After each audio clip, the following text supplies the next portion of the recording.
अब इसके साथ ही नाज़रीन आपको बताएं कि आईजी पंजाब की खसूसी हदायत पर DPO कसूर तारिक अजीज़ संधू ने नमाज जुमा के बाद थाना सिटी चुनिया में खुली कचहरी का इनेकाद किया और वहां पर लोगों के मसाइल सुने और तमाम मसाइल को जल्द से जल्द हल करने की हदायत भी जारी कर दी हैं। इसी हवाले से मजीद अखबार बता रहे हैं चुनिया से हमारे नुमाइंदे इरफान अशरफ आगाह कीजिएगा। जी बिल्कुल, आईजी पंजाब की खसूसी हदायत पर DPO कसूर तारिक अजीज़ संधू ने नमाज जुमा के बाद थाना सिटी चुनिया में खुली कचहरी का इनेकाद किया। गरीब लोगों के मसाइल सुने और तमाम मसाइल को जल्द से जल्द हल करने की SHO को हदायत जारी की।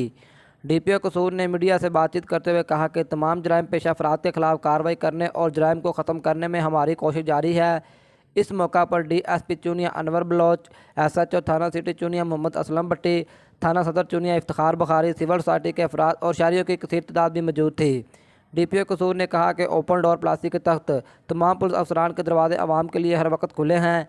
किसी भी शिकायत की सूरत में फौरी कार्रवाई अमल में लाई जाएगी और मेरिट पॉलिसी के तहत मसाइल को हल किया जाएगा।